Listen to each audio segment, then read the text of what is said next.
Okey,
Kak Riza yang dah hadir.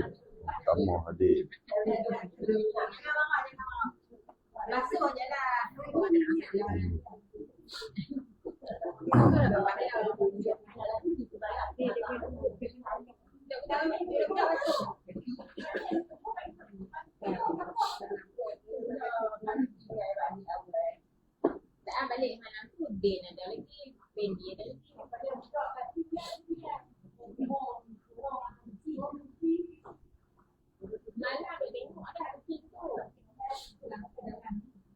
Terima kasih Abang Syarul yang dah hadir. Alhamdulillah. Buku-buku.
Terima kasih kat sabda Adil dan nampak Adil di buku-buku. Alhamdulillah.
Waalaikumsalam Encik Lan yang dah hadir di buku-buku.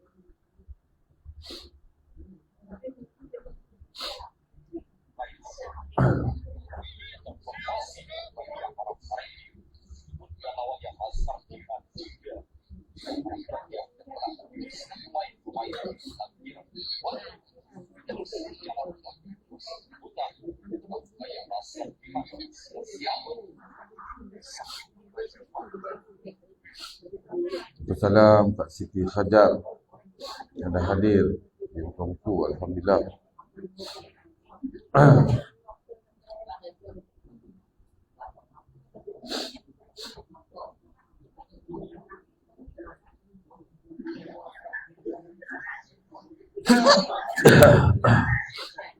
Terima kasih Kak Zaiman dah hadir di buku-buku.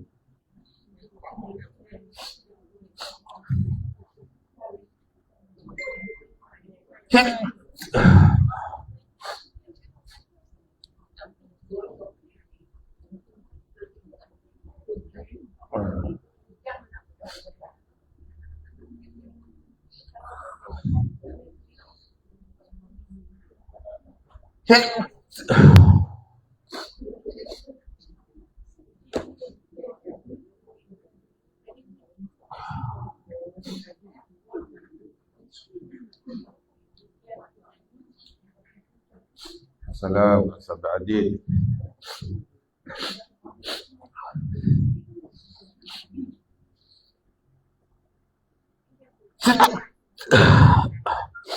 Dia masuk di TT.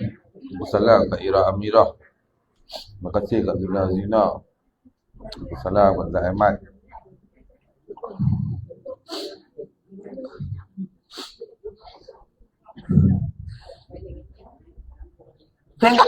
Alhamdulillah.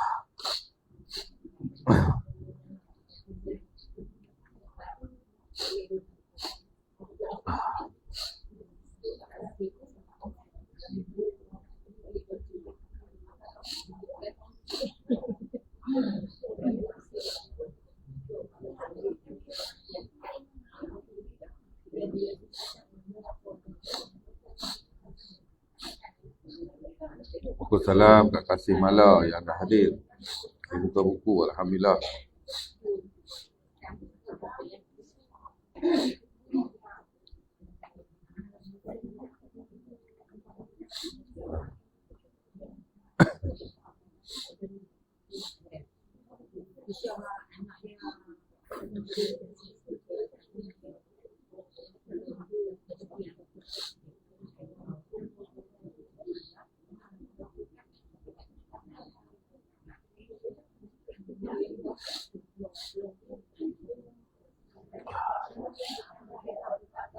Assalamualaikum warahmatullahi wabarakatuh. Hadir.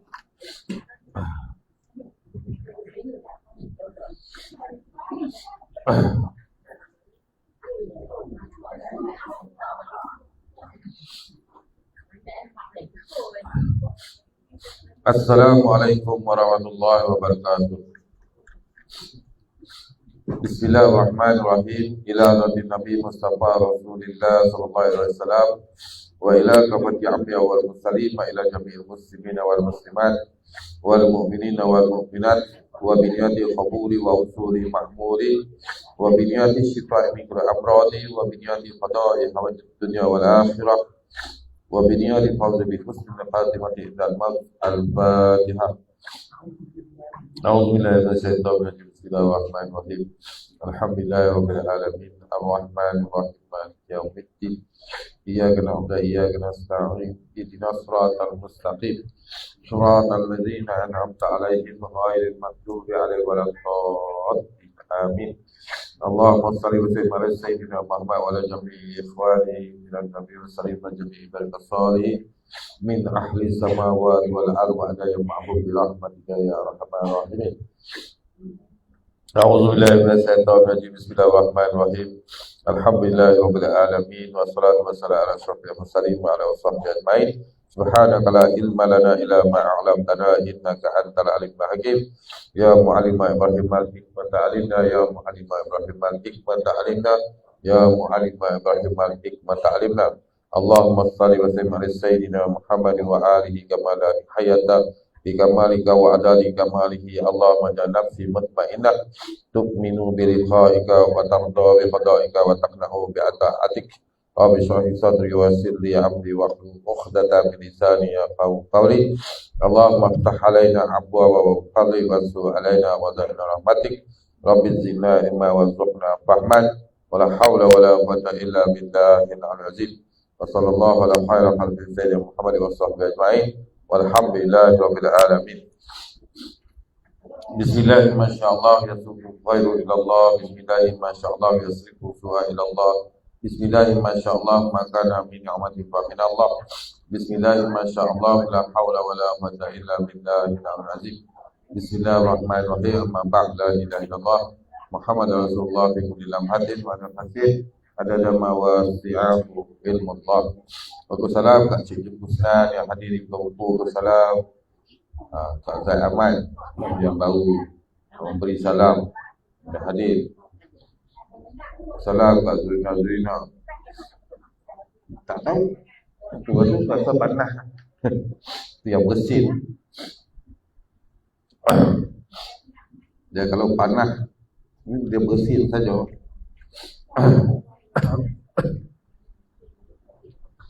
Alhamdulillah, segala puji-puji tertentu bagi Allah. Bersyukur kita kepada Allah di mana di bulan yang penuh barakah, bulan Ramadan, kita masih diberi peluang oleh Allah SWT untuk meneruskan perkongsian ilmu kita dengan kitab-kitab Fardhu Ain secara talaki dan secara langsung daripada surau kampung Pananggeh yang dikatakan kebun-kebun ataupun taman-taman syurga di atas muka bumi milik Allah SWT. Alhamdulillah, segala puji-puji tertentu bagi Allah. Bersyukur juga kita kepada Allah di atas nikmat yang besar yang Allah kurniakan kepada kita, terutama nikmat nyawa dan nikmat kesihatan tubuh badan. Mudah-mudahan kita guna nikmat tu berjalan yang beri manfaat kepada kita di hari akhirat pula, insya-Allah taala.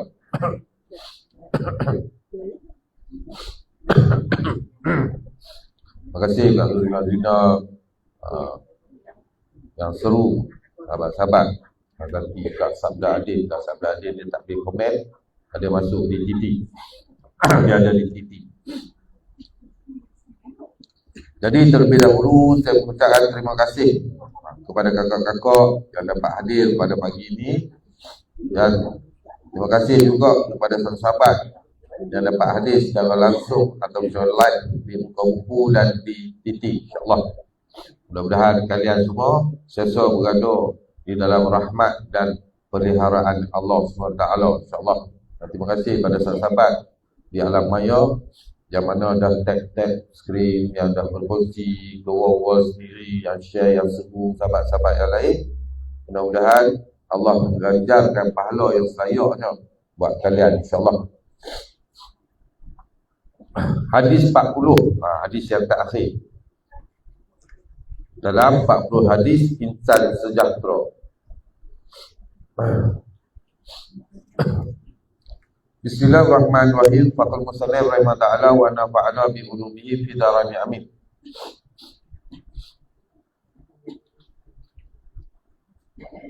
Kewajipan melantik ketua. Bismillahirrahmanirrahim. An Abi Sa'id al-Khudri anna Rasulullah sallallahu alaihi wasallam qala idza kharaja salasatun fi safarin wal yu'ammiru ahaduhum.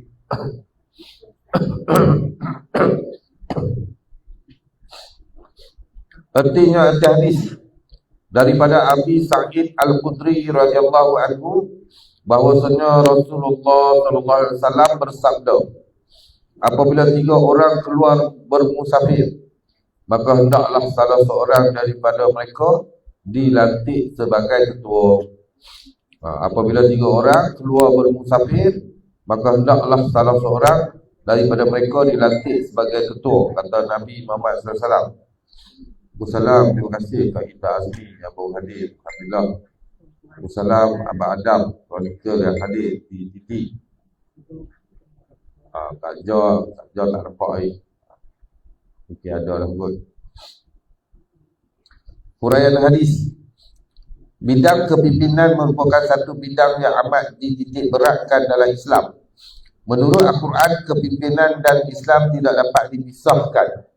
Memandangkan tujuan penciptaan manusia sendiri ialah untuk menjadi khalifah yang memakmurkan bumi. Firman Allah SWT dalam surah Al-Baqarah ayat 30. A'udzu billahi minasyaitonir rajim. Wa idz qala rabbuka lil malaikati inni ja'ilun fil ardi khalifah. Maksud firman Allah Ta'ala, dan ingatlah ketika Tuhanmu berfirman kepada malaikat, sesungguhnya aku hendak menjadikan seorang khalifah di bumi. Peri pentingnya bidang kepimpinan ini ditegaskan beberapa kali oleh Al-Quran Al-Karim dan Rasulullah SAW. Antaranya Rasulullah Pak Nuriyah Osman yang dah hadir di muka buku. Alhamdulillah. Ya ayyuhallazina amanu wa ati'ullaha wa ati'ur rasula wa ulil amri minkum. Ini besok kita dengar lah. Artinya, arti firman Allah Ta'ala dalam surah An-Nisa ayat 59. Wahai orang-orang yang beriman, taatlah kepada Allah, taatlah kepada Rasul dan ulil amri dalam kalangan kamu. Nak menunjukkan pentingnya pemimpin tu. Dalam hadis ini Rasulullah SAW menyebut ketika keluar bertiga, ulama menyatakan bilangan 3 di sini mengisyaratkan sekurang-kurang bilangan yang membentuk satu perkumpulan atau persatuan. Imam Al-Khattabi berkata arahan supaya melantik pemimpin di dalam hadis ini bertujuan agar setiap urusan mereka boleh disatukan sehingga tidak berlaku perpecahan dan perselisihan. Kita lagi ramai, lagi selisih lah, lagi pecah. Keperluan kepada ketua atau pemimpin ini akan menjadikan setiap pekerjaan dapat dilaksanakan dengan lancar dan efektif. Refleksi ataupun kesimpulan, Islam mempunyai panduan dalam bekerja secara berkumpulan. Ini adalah salah satu bukti kesyumulan Islam yang tidak terdapat di dalam ajaran lain. Banyak jenis ibadat di dalam Islam yang dilakukan secara berkumpulan. Hal ini menunjukkan bahawa Islam sangat mengambil berat keadaan sosial yang merupakan fitrah kehidupan seorang manusia. Islam menunjukkan jalan-jalan terbaik dalam menjalani kehidupan sosial. Antaranya ialah melantik seorang ketua yang dijadikan pemimpin. Persoalan melantik ketua itu merupakan perkara asas dalam kehidupan sosial yang merupakan salah satu daripada ciri-ciri kemanusiaan. Umat Islam tidak boleh mengambil mudah dan mengabaikan tanggungjawab melantik ketua dan pemimpin, kerana kepada mereka yang akan kita harapkan untuk menyelesaikan masalah-masalah yang timbul dalam kehidupan bernegara dan bermasyarakat. Sekarang pemimpin kita tak boleh harap kan? Sepatutnya kita boleh harap, tapi tak boleh harap. Dia orang bagi apa? Memenuhi kepentingan diri sendiri je. Oleh itu, tanggungjawab memilih pemimpin yang dapat membawa kebahagiaan dunia dan akhirat perlu diberi keutamaan. Pengajaran hadis insan sejahtera ialah yang pertama, mereka yang akan sentiasa berusaha mewujudkan kumpulan atau jemaah walaupun hanya punya 3 orang ahli. Yang kedua, mereka yang sentiasa bersedia untuk memimpin dan dipimpin. Yang ketiga, mereka yang bekerja secara berkumpulan. Dia kalau seorang-seorang dia tak jadi tapi dia tak kuat. Kalau seorang-seorang, wallahu alam. Jadi habis kita berkongsi dengan 40 hadis pembangunan insan sejahtera ni. Mudah-mudahan sedikit sebanyak dapat memberi panduan kepada kita dan dapat bagi pengajaran kepada kita apa yang telah kita kongsikan dalam hadis ni, insya-Allah. Jadi sebagai adab, kita tutup kitab hadis ni dengan kita hadiahkan Al-Fatihah kepada Tuan pengarang kitab. Al-Fatihah. A'udzubillahi minasyaitonir rajim. Bismillahirrahmanirrahim. Alhamdulillahirabbil alamin. Ar-Rahmanir Rahim. Maliki yaumiddin. Iyyaka na'budu wa iyyaka nasta'in. Ihdinas siratal mustaqim. Siratal ladzina an'amta 'alaihim ghairil maghdubi 'alaihim waladdallin. Amin. Insyaallah. Mudah-mudahan jadi manfaat bagi kita, insya-Allah. Awaluddin ma'rifatullah, iaitu awal-awal agama mengenal Allah Ta'ala. Terima kasih kat Dina yang masih lagi terus berusaha dan sahabat-sahabat lain menyeru untuk hadir, insya-Allah. Jadi sebagai mula kitab Fardhu Ain kita dahulukan dengan kitab Tauhid sebagai meraihkan perkataan awal mula, pertama mula ma'rifatullah, mengenal Allah Ta'ala.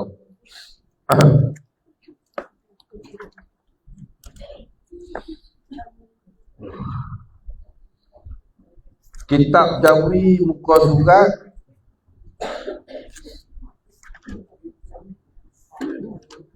muka surat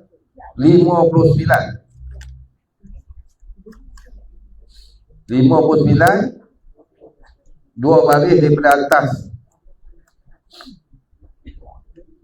Kitab Rumi muka surat 118. Kitab Rumi muka surat 118. Kitab Jawi muka surat 59. Bismillahirrahmanirrahim. Faqul musannif rahimahullah wa nafa'ana bi ulumihi fi darain amin.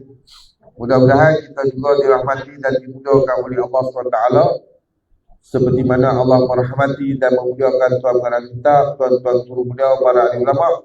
Dengan Allah mencampakkan hidayah di dalam hati kita, mudah-mudahan Allah bukakan mata hati kita supaya terang dan jelas nampak segala isi-isi kandungan di dalam kitab ni.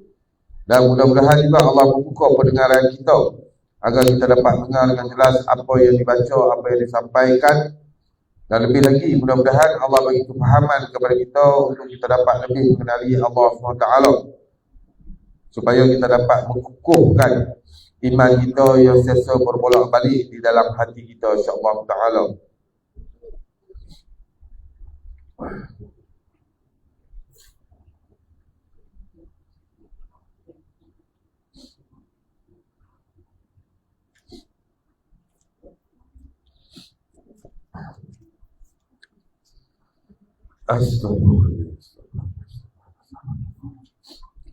Faman rama ilmama huzira anhu ilmuhu walam yaqna bit taslimi fahmuhu hajabahu maramuhu an khalisit tauhidi wa safil ma'rifati wa sahihil imani.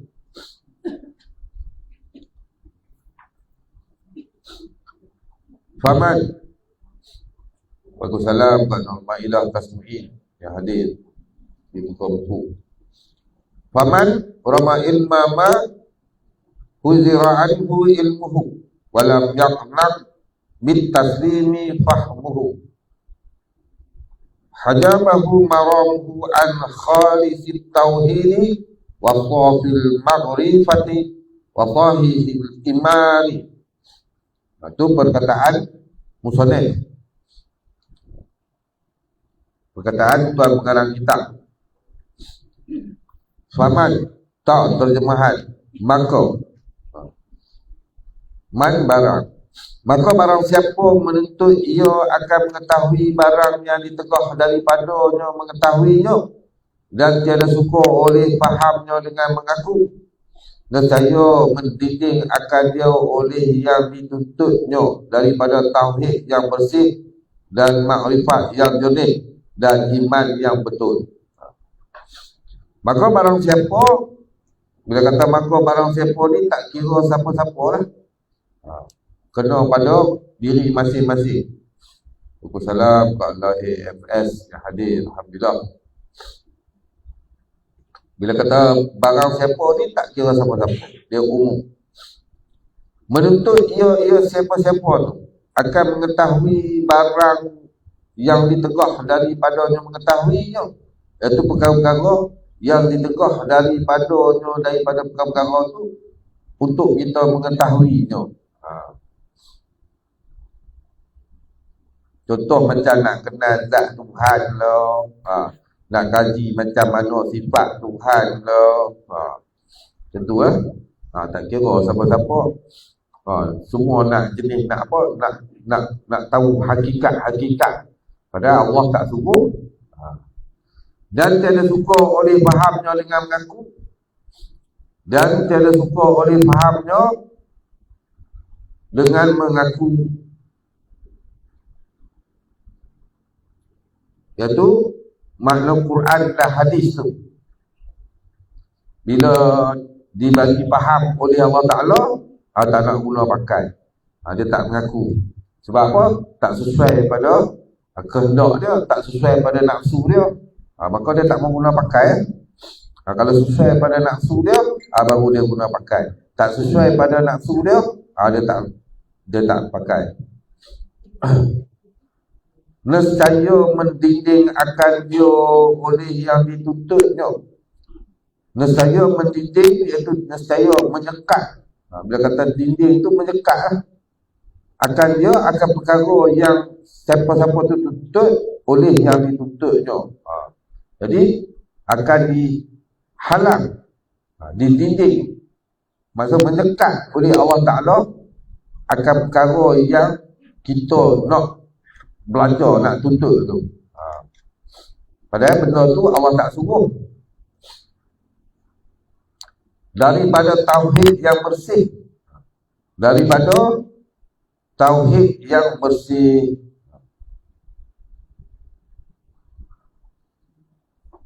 Maksud dia apa? Tauhid yang bersih tu, dia tak dapat mentauhid Allah dengan sempurna, tak dapat mengesahkan Allah dengan sempurna. Masih ada lagi yang lain daripada Allah Ta'ala. Maksudnya tak boleh dapat tauhid yang bersih kan? Dan makrifat yang jernih, iaitu mengenal Allah Ta'ala dengan sebenar-benar mengenal, terang, terbuka mata hati dia, memandang akan mata hati dia keberadaan Allah Ta'ala tu. Dia kata jernih tu, terang, berderang, nampak. Pengenalan yang tak bercampur dengan kejahilan. Dia kata nyantok bagi dia. Dan iman yang betul. Dan iman yang betul. Waalaikumsalam Pak Nurai Darus, waalaikumsalam Pak Odi Aris yang dah hadir di muka buku. Itu sebenarnya.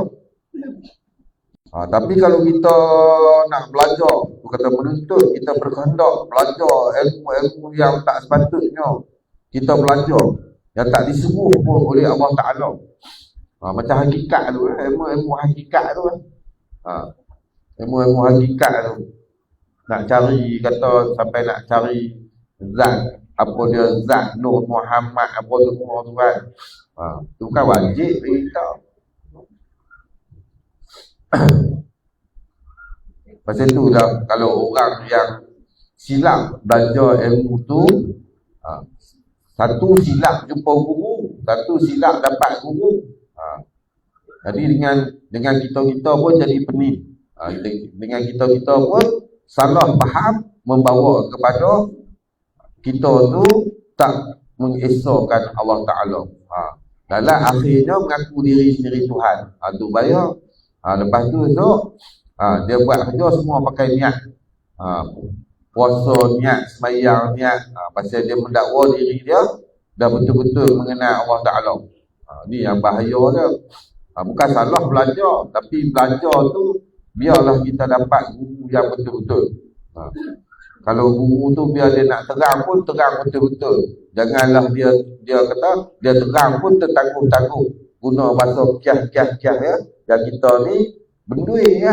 Tak erti bahasa kiah-kiah ni. Dia duduk kiah lagi, tengkok lah lagi, tengkok lah. Dengan otak-otak kita tengkok, tak tengkok langsung. Itu bahaya dia. Jadi ilmu macam tu bukannya perlu, tak perlu pun. Dia perlu ilmu Fanu Ain ni ya. Ilmu Fanu Ain ni insya-Allah kita usaha dia apa semua, bila Allah fahamkan, esok dia terbuka sendiri. Dia tak perlu dah. Esok Allah sendiri tajalikan kepada kita.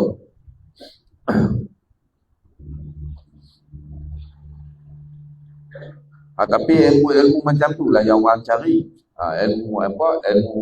Ilmu hakikat, ilmu mistik tu, ilmu dukun, ilmu sihir. Benda-benda tu tak perlu dicari pun. Tapi zaman sekarang itulah yang dicari. Pasal apa? Pasal yang pelik-pelik ni boleh buat duit banyak. Yang pelik-pelik ni boleh buat duit banyak. Ilmu tarik duit, semua tu. Lepas tu mulalah kan naik turun Gunung Jerai. Gunung Jerai tu tak ada masalah. Yang masalah orang yang naik. Orang yang naik yang pasal cari ilmu yang tak perlu ni. Naik cari ilmu yang tak perlu. Macam kita Kedah, kita top Gunung Jerai lah. Kalau kata di Melaka mungkin Gunung Ledang. Gunung Ledang tu ya. Dia Gunung Ledang. Kalau di Sabah naik, tapi tak dengar lah orang naik Gunung Kinabalu cari mistik-mistik. Cuma di Kedah hari ya. Kalau selama saya duduk belah-belah sana dulu pun tak pernah dengar orang naik Gunung Ledang cari yang mistik-mistik. Tapi bila saya mari belah Kedah ni, dah duduk kat Kedah ni, memang banyak dengar cari yang mistik-mistik Gunung Jerai tu. Tak apa dia cari pun tak tahu. Lepas tu duduk, seorang ambil dekat sini, seorang ambil dekat sini. Itu pengalaman saya sendiri naik ya. Saya duduk kat tengah-tengah tu, kita relax, tak apa kan. Dia nampak 5 orang mari. Tak tahu duduk penyuhuri kat apa, pagar, dinding dekat atas tu, padang Tok Syekh tu. Lepas tu dengar mereka beramai ayat Quran lah. Baca. Lepas tu tak tahu habis-habis main jumpa kat kita, tanya kita, tak dapat apa? Dapat duduk tahun ni. Kita kata tu dapat duduk tahun ni. Duduk saja-saja ya. Dia kata dia dapat buah dah. Senang-senang kan, kadang dinding boleh dapat buah dah. Ni balik nak ramai, dia kata, kemas. Macam-macam. Tu yang ilmu-ilmu yang tak suruh kita tuntut. Tu macam mana nak mengesahkan Allah Ta'ala? Dia banyak nampak akuan. Pergantungan tu bukan kepada Allah semata-mata. Pergantungan lebih kepada makhluk. Yalah, percaya kepada kelebihan-kelebihan tu bergantung kepada makhluk. Pasal tu kita nak membersihkan tauhid kita tu hanya mengesahkan Allah semata-mata. Nak kejakkan iman kita, selain itu tak ada apa. Sesuai dengan firman Allah Ta'ala, laisa kamitslihi syai'un tu. Kita pegang dia tu. Dia mengaku mengenal Allah Ta'ala, belajar hakikat tinggi-tinggi. Tapi dia bergantung juga pada makhluk. Allah Akbar. Shin syarah. Aku salam bagi yang berhadir. Shin syarah bermula ini perkataan tuan pengarang kitab tu. Bermula daripada fahaman ulama ilmu sampai habis tu. Menetapkan akan perkataan yang pertama dan menambah menakutkan daripada berkata-kata pada usul din. Bermula ini perkataan tuan pengarang kitab tu menetapkan akan perkataan yang pertama, wala yasbutu qadamu, sampai akhir tu. Yang sebelum ni tu,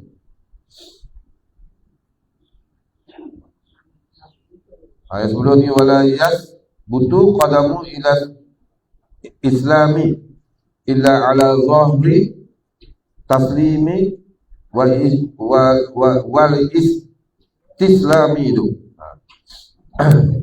Dan tiada tetap tapak kaki Islam melainkan atas belakang mengaku dan menurut.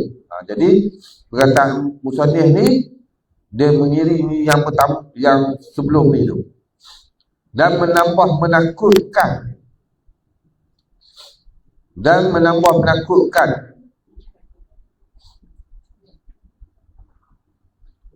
daripada berkata-kata pada usuluddin, daripada berkata-kata pada usuluddin, iaitu tentang pengenalan Allah Ta'ala, dalam tentang nak mengesahkan Allah Ta'ala. Bahkan dan pada yang lainnya, bahkan begitu juga dan pada yang lainnya, iaitu berkata-kata dengan ketiadaan pengetahuan. Kita nak cakap apa pun kena ada pengetahuan. Nak ada pengetahuan kena ada ilmu. Sebab kalau tak ada ilmu, dia tak jadi pengetahuan. Jadi ilmu ni bukan semata-mata belajar dengan kitab. Ada ilmu yang kita belajar dengan kita melihat, kita tengok perbuatan orang. Lepas tu difahamkan oleh Allah Ta'ala. Dapat juga kita jadikan iktibar apa yang berlaku pada apa yang kita lihat tu. Dia jadi ilmu juga, pengetahuan.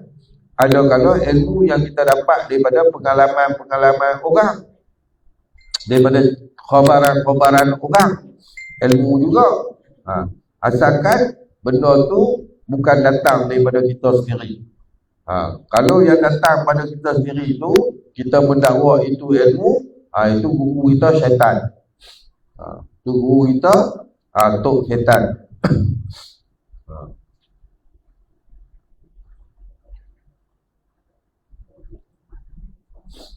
Itu yang kita kena jaga. Jadi nak berkata tentang bab-bab usuluddin ni dalam mengenal Allah Ta'ala, lebih lagi kena ada pengetahuan. Kalau tidak, lebih baik kita diam. Telah berfirman Allah Ta'ala, a'udzubillahi minasyaitonirrajim, wala taqfu ma laisa laka bihi ilmu. Arti firman Allah Ta'ala, dan jangan engkau ikut akan barang yang tiada ada bagi engkau pengetahuan dengan dia. Dan jangan engkau ikut akan barang yang tiada ada bagi engkau pengetahuan dengan dia, dengan itu perkara. Allah larang kita tu supaya jangan kita ikut perkara-perkara yang kita tak ada pengetahuan tentang dia. Ini tak, kita ni lain. Kita seronok nak ikut benda-benda yang kita tu tak ada pengetahuan. Sebab apa? Sebab kita nak tahu. Sebab kita nak ambil tahu.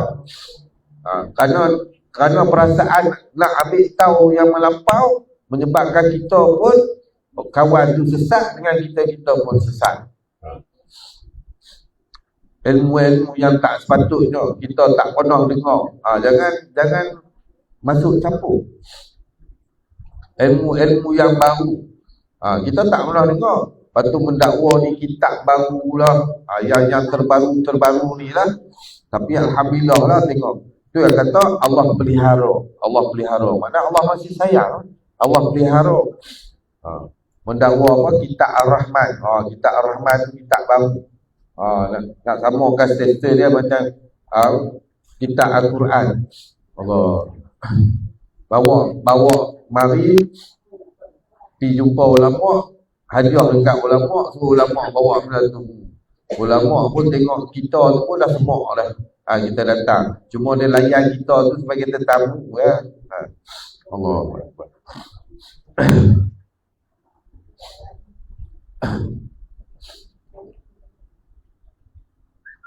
Macam-macam. Kalau akhir-akhir zaman ni jalan-jalan kesesatan semakin banyak. Pasal tu yang kita kena mantapkan iman kita. Nak mantapkan iman kita, kena betul-betul mentauhidkan Allah Ta'ala. Macam yang kata tadi, iaitu tauhid yang bersih, makrifat yang jernih tu. Kalau tidak, dengan kita hanyut tenggelam.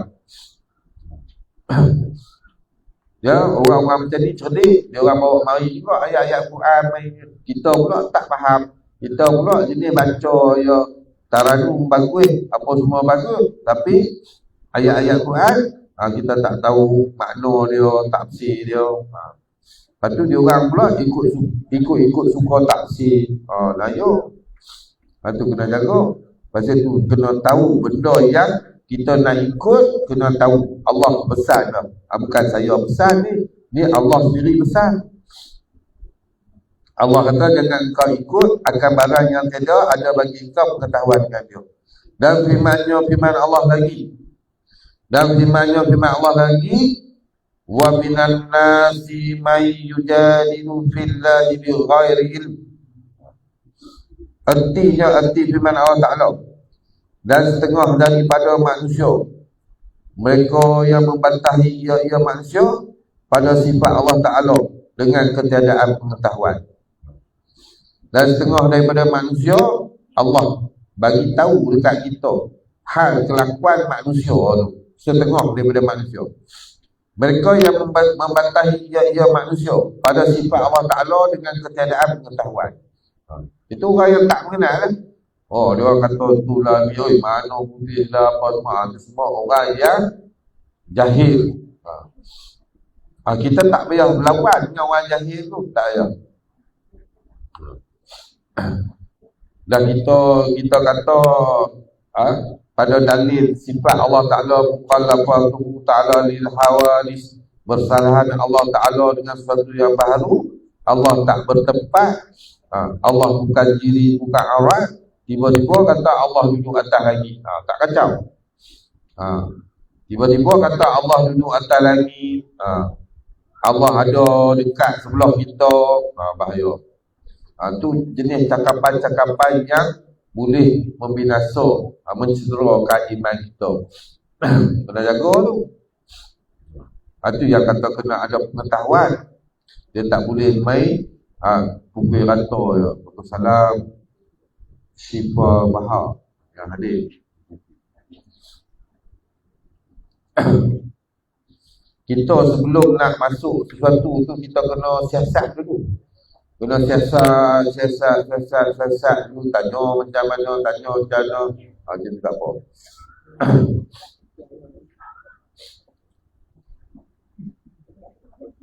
Dah tahu dah, dah nampak akan kebenaran, kita pun slow hilang. Macam tu cara dah. Jangan kita semakin lama kita menunggu, kadang kita shock, kita tenggelam dalam tipuan dia orang tu. Allah Akbar. Kalau kitab-kitab yang betul ni kita tak suka. Pasal kena matang hidup, tunggu kitab sekejap lagi, penawar bagi hati. Dia kena ilmu tasawuf ni memang kena matang hidup.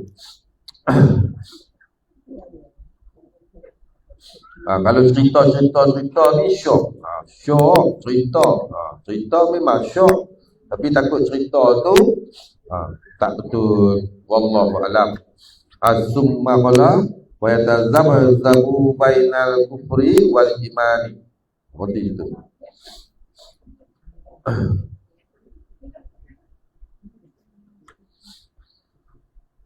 Allahu Akbar.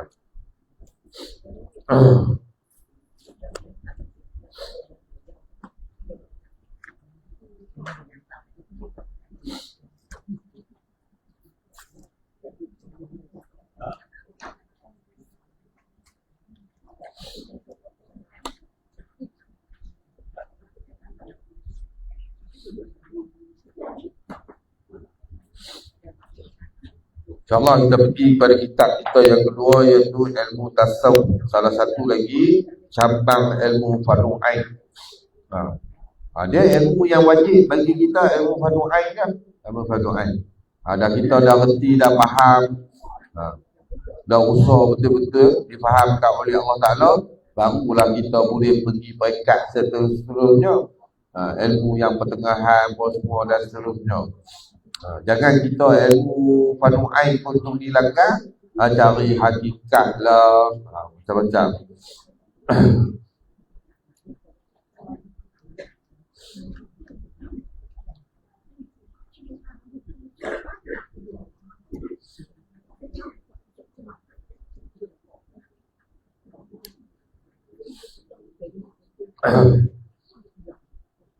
Muka surat 74. 1, 2, 3, 4, 5, 6, 7 baris daripada bawah.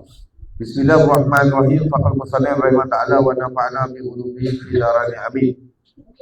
Mudah-mudahan kita juga dirahmati dan dimuliakan oleh Allah Ta'ala, seperti mana Allah merahmati dan memuliakan tuan pengarang kita, tuan-tuan guru beliau, para ahli ulama, dengan Allah mencampakkan hidayah di dalam hati kita. Mudah-mudahan Allah bukakan mata hati kita supaya terang dan jelas nampak segala isi-isi kandungan di dalam kitab ni. Dan mudah-mudahan juga Allah membuka pendengaran kita agar kita dapat mendengar dengan jelas apa yang dibaca, apa yang disampaikan. Dan lebih lagi mudah-mudahan Allah bagi kefahaman dan kekuatan kepada kita untuk kita dapat beramal dengannya, insya-Allah Ta'ala. Terima kasih Kak Mazrina Umar yang hadir di titik. Kita masih lagi bab zahir. Masih lagi bab zahir, bukan duduk dengan zahir. Bab zahir. Dan ketahui olehmu bahawasanya fakir, jika ada ia fakir terpadu dengan barang yang diberi akan dia barang, dan tiada ada ia fakir tu lupa pada menuntut harta, maka pangkatnya hampir daripada pangkat orang yang zahid. Dan ketahui olehmu siapa? Kita lah. Kita semua, termasuk saya juga kena reti dan faham bahawasanya fakir, jika ada ia fakir terpadu dengan barang yang diberi akan dia, yang diberi oleh Allah Ta'ala akan dia, akan itu barang. Mana terpadu ni maksud cukup lah. Terpadu, mencukupi dengan apa yang dia dapat daripada pemberian Allah Ta'ala tu.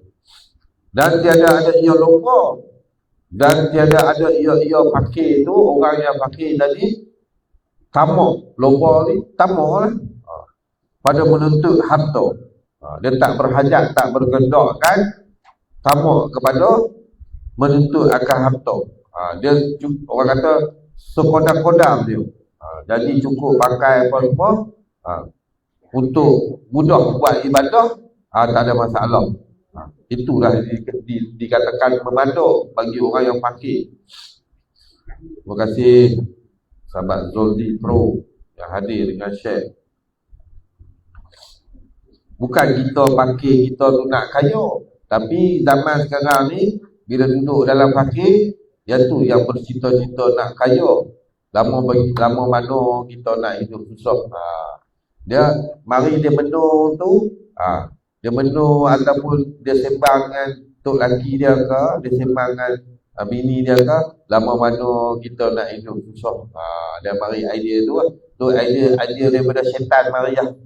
Nak suruh kita banyak fikir bab-bab macam mana nak cari harta. Kita rasa tak selesa dengan keadaan kita tu.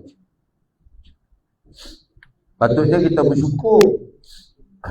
Bukan makna kita pakai tu kita tak usaha, kita usaha. Maksudnya macam mana? Kita kerja dah, kerja pun ada dah. Tapi kerja kita tu dapat banyak tu kan. Tapi yang kita dapat tu cukup. Masa kita ada, masa dengan family ada. Mana tu dah cukup kan. Tapi kita ni pakai, tapi kita nak yang lebih-lebih. Lepas tu yang tak pernah cukup.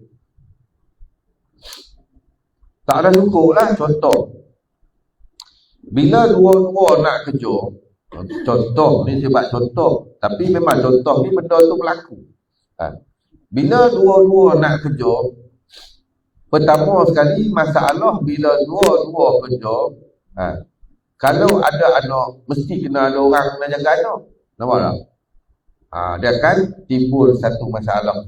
Itu yang kata masalah tu senang kita buat. Kita buat. Pasal apa? Kita tak pernah bersifat dengan sifat zahid ni. Tak pernah cukup dengan apa yang ada. Sebab apa? Kita dah tune otak kita tu oleh flash sampah. Daripada bahasa-bahasa orang falsafah lah. Hidup perlu usaha. Kalau tidak ada usaha, tidak ada kejayaan. Kita tak boleh hidup selama-lama dalam kesusahan. Dia mari masuk ayat-ayat tu dalam otak kita. Kerana tu yang kita nak tidak. Lepas tu guna ayat. Betul lah ayat tu ada kan. Apa nasib seseorang kaum tu tak ada siapa yang boleh ubah melainkan kaum tu sendiri. Padahal guna ayat tu kan. Duk guna ayat tu. Jadi kau nak jadi senang, bukan orang boleh ubah kau. Kau sendiri kena usaha. Nasihat orang, kau kena sendiri. Kau tengok, aku dulu pun susah, tapi aku usaha. Kau tengok, aku kerja ni. Alhamdulillah sekarang. Kau tengok, aku pakai kereta besar, apa semua. Ayat tu, ayat dia lah tu. Ayat nak bagi kita mula bimbang hati. Lepas tu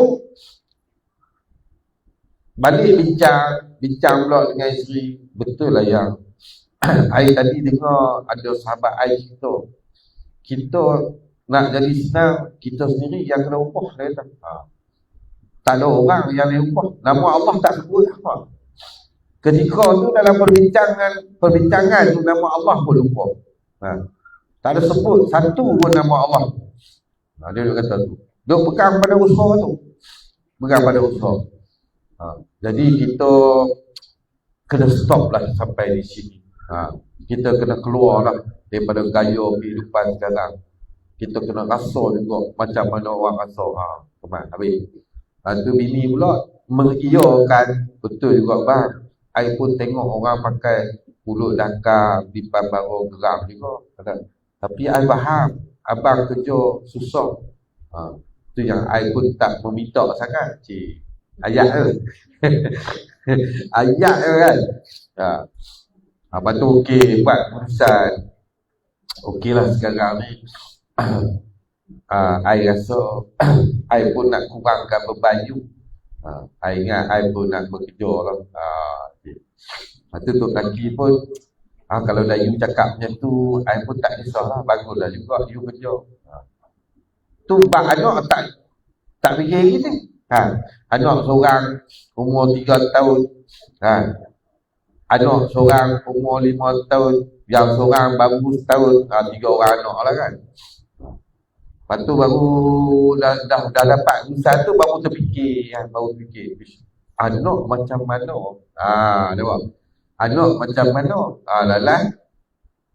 Yalah kita pun nak bina hidup. Buat sementara ni, I ingat kita hantar dekat mami I lah dulu. Nampak lah. Bukan mak nak kena lah. Tak apa, mami I pun faham. Mami I pun bukan ada buat apa. Seorang-kurangnya, kalau kita tinggal cucu kat dia, dia tak sunyi. Ayat-ayat syaitan semua tu. Sebenarnya itulah ayat-ayat syaitan yang cuba membinasakan diri kita. Sebab apa? Kita dah mula nak bebankan mak bapak kita. Itu kata syaitan. Itu semua idea-idea syaitan sebenarnya. Lepas tu kita pun okey lah. Betul juga kan. Tapi macam mana pun kena bincang. I tak nak lah nanti mak you kata I membebankan mak you. Tu kata syaitan ni pandai. Pandai dia masuk dalam otak kita. Lah baliklah kampung. Balik kampung duduk jumpa mak bawa buah tangan. Sebelum ni tak pernah bawa buah tangan. Tak tahu kali ni balik bawa buah tangan besar ibu kaki you. Bawa lah buah lah apa semua kan. Mak pun tengok bawa cucu lah apa semua. Lepas tu sembang-sembang. Mak pun tak apalah. dah hampa nak apa? Hampa nak bina hidup apa? Mudah-mudahan hampa berjaya. Dengan mak pun kena dah. Mak pun kena dah. Tak setan masuk lah. Setan kata, tuan nak menantu cucu diri juga. Setan masuk dalam diri kita. Tak boleh. Takkan nak tengok anak hang susah. Tak apalah, hang korban rasa. Setan. Kita pun yalah, ya anak pun dengar syok. Kan? Anak pun syok. Okey lah. Sebab apa? Tujuan dia kerana nak elak daripada hantar pada orang. Bila hantar pada orang, babysitter kena bayar. Kena bayar. Contohlah, seorang 350. Kalau 2 orang 700. Nampak? Bila hantar dekat mak, bagi 100 pun tak apa. Bagi 100 pun tak apa. Mak dah tua nak makan apa sangat. 100 jadilah. Nanti ada lebih-lebih kita beli sikit lah. Baju perang-perang hantar kat mak. Tu kata dasar. Lepas tu dengan kita punya kan, mula-mula tu dia hantar sat dah. Lepas tu kuih lama terus hantar pemalam. Lepas tu seminggu sekali dia dipakai jenuh. Pakai kita tak boleh di mana. Hak kita pun tadi asal daripada mula-mula boleh pergi mengaji. Lepas tu kurang mengaji pula. Pasal dah ada cucu, nak kena ada cucu, kurang pergi mengaji pula. Lepas tu, kuih lama tak nampak. Tapi sini Alhamdulillah, semua nampak. Alhamdulillah lah. Mana tu kekuatan Allah bagi. Waalaikumsalam. Tak susurya. Tapi tempat lain lah. Biasa ustaz-ustaz suka guna ayat tu, tempat lain. Tempat lain dia tu kan. Allahu Akbar. Tu semua tipu daya syaitan kan. Lepas tu kejarlah laki bini siang malam pagi petang. Siang malam pagi petang. Sebelum ni makan di rumah. Nampak? Sebelum ni makan di rumah. Disebabkan bini pun kerja. Dah tak boleh, tak sempat dah. I dah lama tak rasa masak kayu. Dulu waktu you tak kerja, ada juga you masak kan. Sekarang ni lama I dah. Nampak macam mana yang I pun pernah balik kerja dia mula. Nampak?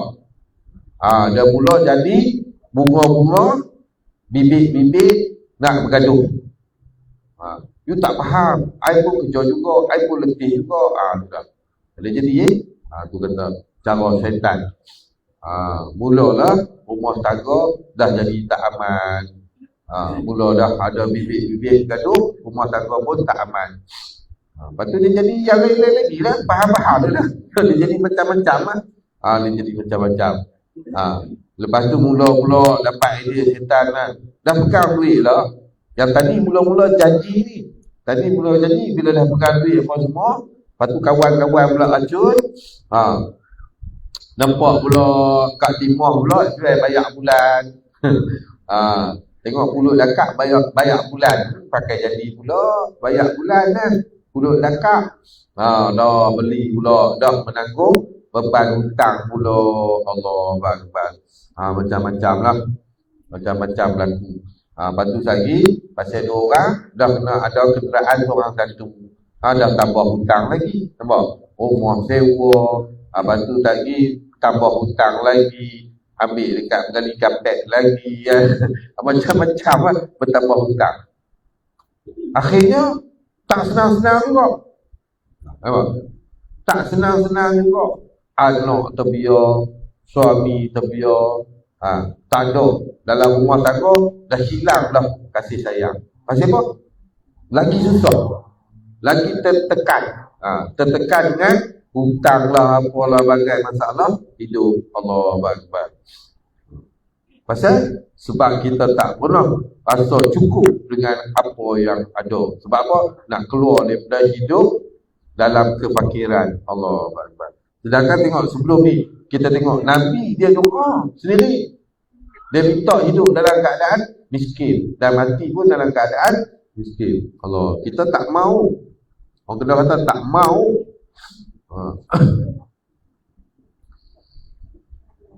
Allah Akbar. Maka pangkatnya hampir daripada pangkat orang yang zahir. Tu baru nak dekat dengan peringkat orang yang zahid. Sabda Nabi SAW, Bismillahirrahmanirrahim, tuba liman aslama wa kana aishuhu kafafa. Arti sabda Nabi Muhammad SAW. Salam Bapak Zakaria Zabri. Amin. Nak buat macam mana? Kita kata sendiri lah, kesian kat mak kan. Kesian kat mak. Tua-tua kena jaga cucu. Penat. Nak buat kata?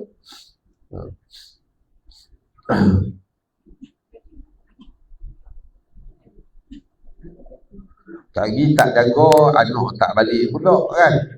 Susah pula. Lagi aku sakit demam, tak ada orang tengok aku. Arti sabda Nabi Muhammad SAW, bermula syirik bagi mereka yang Islam ia. Bukan. Bukan. Bermula syurga. Tak kena cek.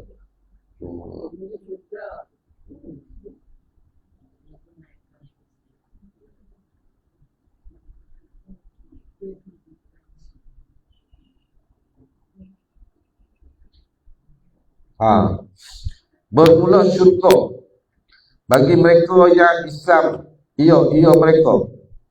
Bermula syurga bagi mereka yang Islam ia mereka tu. Dan adalah kehidupannya sekadar memadai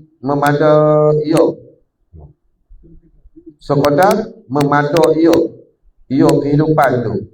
Tetapi hanya besar pahala fakir itu jika ia sabar dan redha dan memadukan ia akan yang ada. Artinya bermula syurga bagi mereka, iaitu orang-orang yang Islam itu orang. Kehidupan dia rasa macam syurga. Dan adalah kehidupan manusia ataupun orang-orang Islam tu sekadar memadu kehidupan dia. Dia rasa cukup dengan apa yang ada. Dapat pemberian daripada Allah Ta'ala. Inari boleh makan ikan masin. Jadilah dapat makan, ada nasi, boleh. Lepas tu tengok ada pucuk-pucuk ubi, kutip pucuk ubi kan. Kutip pucuk ubi, tumbuk-tumbuk sampai belacan. Tadi ada ikan masin, buh hicap makan, cukup. Tetapi hanya saja besar pahala fakir, orang fakir itu jika ia orang fakir itu sabar. Sabar dalam menempuh segala ujian. Dia kena sabar. Segala kesusahan dia tu. Dan redha dan setuju hati. Dia dengan keadaan yang dia alami sekarang, yang Allah letak dia sekarang. Maka dia lalui kehidupan dia tu. Dan memadukan ia akan yang ada. Dan memadukan ia orang yang fakir itu akan yang ada. Itu benda yang ada, benda yang dia dapat. Salam kat Zaleha Isa. Dia rasa cukup. Macam tadi cakap, hari ni dapat makan ikan bilik. Jadilah ikan bilik mahal ke? Ikan bilik murah ke? Ini hari cuma semata-mata ada nasi lemak, ada Kak Bedah bagi pagi tadi, boleh makan tu. Pun jadilah, cukup lah. Tak ada masalah. Makan nasi lemak. Dia bukan ada masalah apa. Lepas tu tak tahu malam pula Kak Leha pula hantar nasi gandang. Jadilah makan lah. Jadi itu cara maksudnya. Benda yang ada kita raih je. Kita tak berkehendak kepada cari lebih-lebih. Itu kata sifat zahid tadi tu. Kita tak berhajat, tak berusaha kepada menyusahkan diri kita. Menyusahkan diri kita sampai kita lalai pada Allah Ta'ala. Sebab ketika keadaan kita sekarang, contohlah keadaan kita sekarang tu dengan yang sekadar saja, tapi ada masa boleh pergi belajar, ada masuk pagi datang kuliah kawan ustaz ni, lepas tu lagi petang boleh masuk kuliah lain, malam lagi boleh pergi masjid, lepas tu boleh tadarus bulan-bulan puasa ni kan, lepas tu lagi boleh tarawih kan. Itu cukup kan, itu kaya lah. Nampak? Kaya dari segi kehidupan kita di dunia yang menjadi kebahagiaan di akhirat. Kaya dah tu. Tapi kita nampak kaya dari segi zahir. Kita nilai kaya kita tu dari segi zahir. Pasal tu kita tak nampak akhirat, kaya akhirat. Tapi kalau kita hidup dalam keadaan tu, macam saya pernah lalu sendiri lah keadaan tu kan. Dengan tak bekerja, bukan ada kerja, tak ada kerja. Bangun pagi, celak mata, solat subuh apa semua, dulu lepas tu siap-siap lapan setengah nak kena ada di pondok lah. Dan dia ada kuliah pagi kitab kan. Lepas tu sampai dalam pukul 8 apa semua tu, lepas tu lapan setengah dah mula belajar kitab, belajar 3 kitab pagi sampai pukul 10.30 macam tu. Lepas tu balik Ustaz rehat. Balik Ustaz tak rehat lah juga. Waktu tu Ustazah kerja. Kalau Ustazah kerja siang, kita tunggu sikit lah. Kalau dia ajar malam, alhamdulillah. Waktu tu belum kucing. Balik lagi nak layan kena kucing pula, bagi makan apa semua kan. Sambil masak pula. Waktu tu duduk pergi dengan anak lah. Duduk masak nak makan dengan kan. Lepas tu lagi pukul 12 dah pula nak pergi pula pondok. Sebab apa? Kuliah Zuhur pula. Lepas tu habis kuliah Zuhur, kadang-kadang tak balik lah. Tak balik, tunggu sampai asar. Lepas tu kuliah asar. Lepas asar, balik Isyak. Pasal nak bagi kucing makan petang pula. Kok mana pun kena balik. Balik pula kan. Ada waktu balik lepas asar ni, dia memang lagi kadut lah. Pasal lagi kuliah maghrib pula. Jadi balik tu memang tak sempat. Dulu bagi go. Pergi pula balik. Sebab jarak perjalanan 10 km daripada rumah. Nak pergi belajar tu. Lepas tu dah habis kuliah maghrib, lepas tu habis kuliah isyak, balik rumah pula. Lepas tu nak ngapai pula. Jadi macam tu lah hari-hari kerja. Tapi alhamdulillah, di situlah ketenangan. Tak ada nak fikir. Tak ada nak fikir macam ni, macam tu, tak ada. Cuma tahu buat kerja tu kan. Buat kerja tu pagi, petang, siang, malam. Tu lah. Tak ada nak fikir bab-bab mana nak cari duit ke apa, tak ada. Tak fikir langsung. Tapi alhamdulillah cukup 7-8 tahun hidup macam tu. 6 tahun solid lah. 6 tahun solid. Pagi, petang, siang, malam macam tu. 6 tahun. Lepas tu dia request slow sikit apa semua. Akhirnya lepas tu suruh Ustazah pun berhenti. Lepas tu dia duduk kerja lagi. Dia ganti tempat. Orang kata dia jadi apa, alhamdulillah lah, dia jadi apa, Siti Khadijah. Dia bantu sikit-sikit. Nak kata bantu semua tak lah, bantu sikit-sikit. Dia bagi kami makan dua anak. Betul lah. Alhamdulillah. Terima kasih Zaid. Tapi cukup lah. Alhamdulillah tak ada masalah apa. Boleh beli kain baju, boleh beli baju buah kami apa, semua anak sekolah apa, tak kacau. Tapi ada je pertolongan Allah Ta'ala. Alhamdulillah. Itu yang kata kaya lah tu. Susah-susah hati.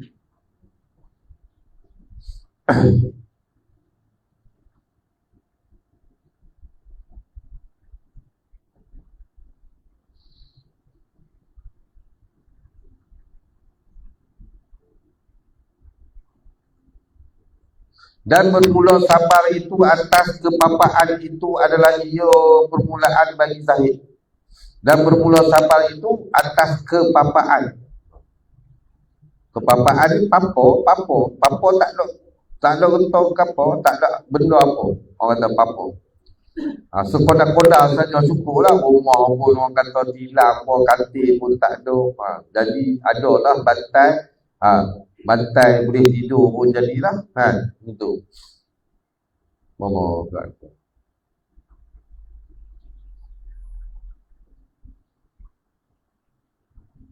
Macam kami tengok kami rumah pengajian besar, ada 4 bilik, tapi kalau tengok satu bilik pun tilam tak ada. Kami tidur atas lantai, tonton pun tak ada.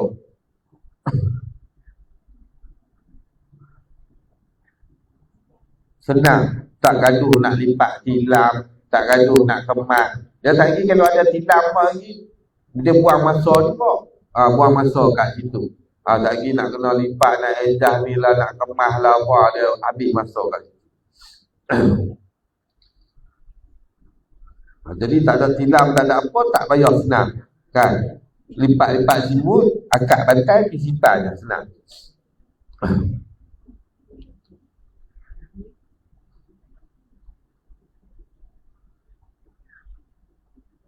Jadi dia kata bermula sabar itu atas kepapaan itu adalah ia sabar tu permulaan bagi zahid, baru nak mula hidup cara zahid, dan tiada sempurna zahid dan lainnya melainkan dengan sabar.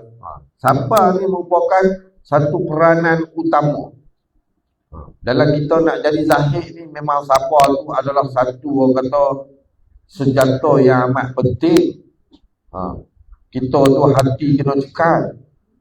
Tu yang kata kena sabar kuat tu. Kena buang keinginan kita tu. Maknanya kita kena kekang, kena tahan nafsu kita tu, kehendak nafsu. Bukan tak teringin. Macam saya sendirian, bohong kalau tak teringin. Teringin juga tengok orang pergi jalan apa semua kan.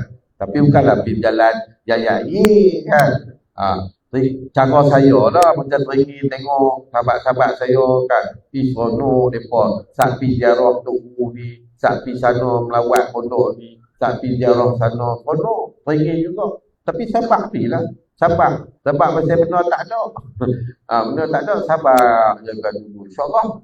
Tak ada masalah. Satu masa tu insyaAllah ada rezeki, pergilah ziarah. Macam tu lah.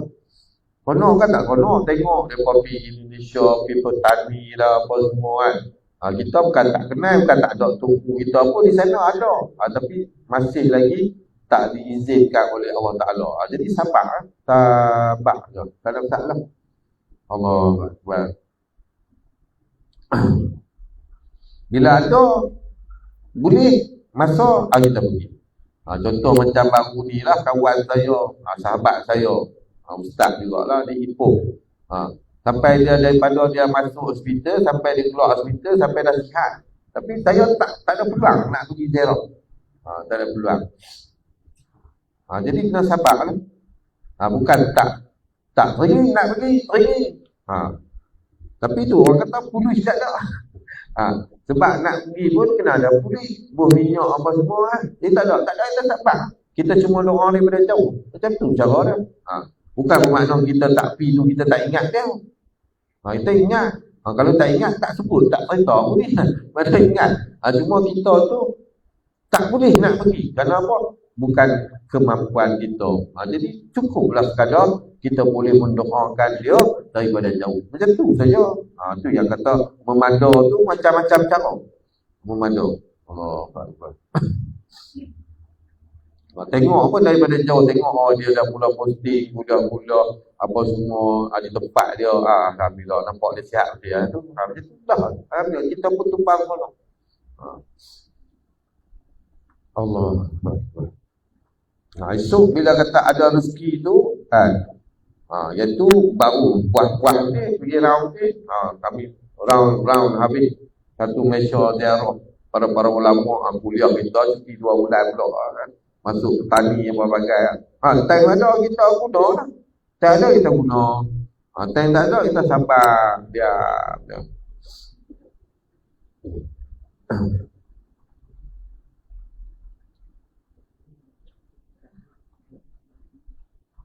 Maka hendaklah menyebut hamba. Hamba Tuhan kita akan bab sabar, kemudian daripada bab zahid. Tuan pengarang kita dia nak cerita pula tentang bab sabar selepas daripada bab zahid. Wallahu a'lam. Bermula Allah Ta'ala yang lebih mengetahui. Sumakhallah, bab keempat pada menyatakan sabar. Bab keempat daripada sifat mahmudah. Allah. Sabar ni lagi dah kuat. Kuat. Allah. Sampai hari ni lah, orang kata burung cerita lah. Burung cerita. Burung cerita, tapi dia tu benar. Tak mana orang Kedah punya bahasa dia kata burung cerita. Tapi cerita tu dia nak abang cerita betul ya. Tapi dia guna ayat burung cerita kan. Sampai lah tak pernah pijak lagi Langkawi. Padahal duduk dalam Kedah. Duduk dalam Kedah kami. Dah saya duduk dalam Kedah ni dah 23 tahun. 23 tahun, 4 tahun. Langkawi tu tak pijak lagi. Bukan itu hari kan waktu boleh buat pula apa BPS tu kan. Bila pula BPS waktu kopi apa semua tu. Bukan tak ada duit. Tapi utamakan yang lebih penting. Macam tak ada buat ajak pergi Langkawi. Lepas tu saya kata pun tak apalah. Tunggu ada buat ada orang jemput kita buat tazkirah tapi lah. Dia kata tadi pipi kerana nak seronok nak tengok lang apa semua. Elok-elok naik ferry tu tenggelam. Na'udzubillah kata. Kita doa minta mati husnul khatimah, tapi tujuan kita pergi tu nak seronok-seronok bahaya. Lebih baik saya kata kat mereka, kita tunggulah esok ada sahabat-sahabat ke, kita ziarah sahabat-sahabat di sana, tak ada masalah. Dengan sambil-sambil kita buat kerja agama tu tak ada masalah. Tapi kalau kena nak tengok lang lah apa semua tak payah. Takut. Dia mari perasaan takut macam tu. Ustazah ingat macam tu dia pun takut Saya kata buat kita duduk dalam ferry tu, tengah ferry pula dalam laut. Dalam laut bahaya jatuh-jatuh tenggelam tak cipu lah. Kalau kata jatuh daripada atas tak apa, sekurang-kurang walaupun hancur orang jumpa juga kesan-kesan tangan jari orang jumpa juga. Tapi kalau dalam laut ni silakan tak jumpa terus. Macam MH370 tak jumpa terus. Tu yang takut sebab laut kita tak tentu. Bawah ayak dia laju. Kena pula makan kayu, kubur kita dalam ikan perut kayu. Dia mari pikat macam tu. Dia mari pikat macam tu. Tapi kalau kena kita pergi orang jemput ada ceramah, bab kuliah, tak apa, tenggelam pun tak apa. Itu tak ada masalah. Ada jadi berani sikit. Tapi kerana nak pergi beli coklat, nak pergi beli tengok Langkawi, nak tengok lalu apa tu, tak payahlah. Takut mati sia-sia ya. Allahu Akbar. Waalaikumsalam tak Husi Al-Hasam. Jadi itu cara kita nak latih, nak sekat kita punya keinginan tu dengan kita fikir bab agama. Bila kita fikir bab agama dia jadi lain lah. Dia jadi terhentilah kita punya kehendak tu. InsyaAllah.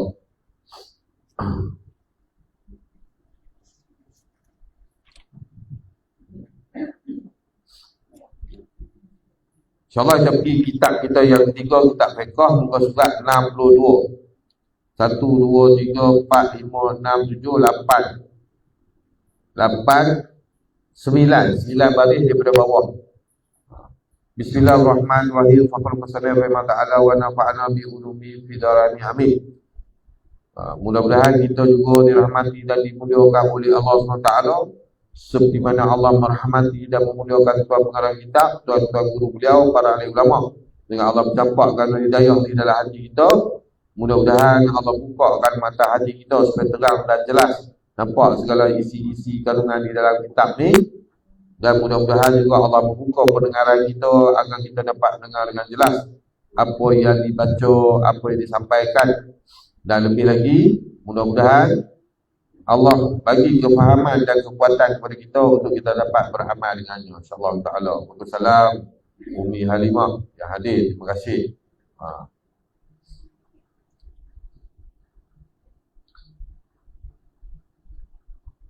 Shin, iaitu masih lagi dalam sunat hay'ah. Kita masih lagi dalam sunat hay'ah. Pasal sunat hay'ah ni banyak. Membaca doa lepas habis daripada tasyahud akhir. Membaca doa lepas habis daripada tasyahud akhir. Itu pun sunat hay'ah. Sunat hay'ah ni diibaratkan diumpamakan seperti perhiasan barang kemas, kita kata sebagai perhiasan, nak mencantikkan lagi diri seseorang. Tapi sunat hai'ah ni nak mencantikkan sembahyang kita tu, nak tampung yang ada cacat celah tadi dalam perbuatan-perbuatan kita dalam sembahyang tu, maka dihiasi dengan sunat-sunat hai'ah ni. Salam sahabat Solaman GCPB, lama tak nampak, mudah-mudahan diberi kekuatan, kesihatan selalu kepada sahabat Solaman GCPB dan dipermudahkan segala kerja-kerja harian, insyaAllah. Lama tak nampak, ini hari hadir tadi, alhamdulillah, terima kasih hadir. Iaitu membaca doa lepas habis daripada tasyahud akhir sampai fil alamin hamidul majid tu, baca doa Allahumma firli ma qaddamtu wa ma akhartu wa ma asrartu wa ma a'lantu wa ma asraftu wa ma anta a'lamu bihi minni anta muqaddimu wa antal muwakhiru la ilaha illa anta Allahumma inni a'udzubika min azabil qabri wa min fitnatil mahya wal mamat wa min fitnatil masih dajjal ya muqallibal qulub sabit qalbi ala dinika. Boleh baca. Kalau rajin lah. Kalau rajin, kita tak berapa rajin, dia tambah tengok panjang pula kan. Panjang pun nak hafal lagi tak apa rajin. Ambil hak pendek sekali pun boleh. Yang tu apa dia? Ya muqallibal qulub sabit qalbi ala dinika. Ambil yang tu, baca 3 kali. Boleh juga. Kita minta supaya Allah tetapkan hati kita di atas agama. Benda ni jadi ke amalan pun boleh. Ya muqallibal qulub sabit qalbi ala dinika. Jadi ke amalan. Terima kasih sahabat mereka, Abang Farid Takion yang baru hadir. Jadi dah habis baca tasyahud akhir tu dengan selawat Ibrahimiyah apa semua. Jadi sebelum kita bagi salam, kita baca doa-doa yang kita tahu pun boleh lah. Kalau tak tahu kita ambil doa ni hafal. Dia utama kalau daripada Nabi tu ada hadis dia yang ni lah. Allahumma inni a'udzubika minal azabil qabri wa min fitnatil mahya wal mamat wa min fitnatil masih dajjal. Yang tu. Satu orang baca yang tu lah. Tapi kalau kita sembahyang seorang, kita nak baca panjang-panjang pun tak ada masalah sebelum bagi salam. Yang tu kita minta perlindungan daripada Allah Ta'ala, daripada azab kubur, daripada fitnah-fitnah yang sedang kita hadapi sekarang, di masa sekarang ni dan di masa akan datang. Tu kata mahya wal mamat wa min fitnahi masih dajjal, dan minta Allah bagi perlindungan daripada menghadapi fitnah dajjal. Tu maksudnya. Sekurang-kurang kita tahu maksud dia macam tu je. Ni kadang-kadang kita sebut Arab, kita tak tahu langsung apa maksud. Lebih baik kita sebut Melayu dalam hati, senang. Kita minta apa yang kita kehendaki dalam hati. Tapi kalau bahasa Melayu, jangan bagi bunyi. Nampak tak? Kalau bahasa kita sendiri, tak kira lah bahasa Jawa ke, bahasa Urdu ke, bahasa Hindustan, jangan bunyikan. Secara dalam hati tak apa. Dah kita tak tahu bahasa Arab. Ni setengah orang, Ustaz saya tak pandai bahasa Arab, macam mana saya nak berdoa?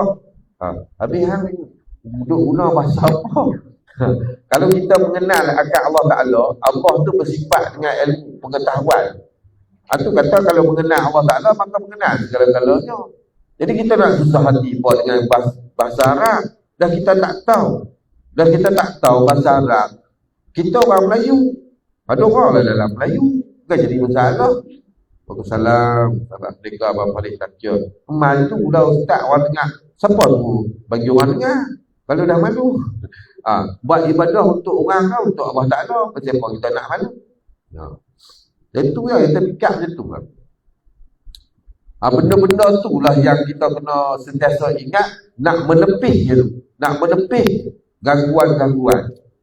Benda-benda tu yang kadang-kadang jadi gangguan bagi kita. Rasa malu lah nanti orang tengok, nanti orang dengar. Biar lah. Nanti orang kata awaknya dengong sangat. Biarlah aku memang bodoh. Mengaku tak apa. Bila orang kata hang ni bodoh, lah memang aku bodoh. Macam tu aku pergi belajar. Hang pandai je, macam tu hang tak pergi belajar. Cuba hang cerita kat aku pula. Gitu juga. Dan tengok, lalah dia sakit perut.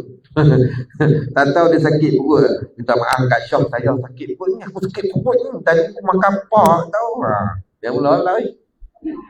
Dia orang kata kat kita, dia kata kita kena tahu cara balas secara berkhemah.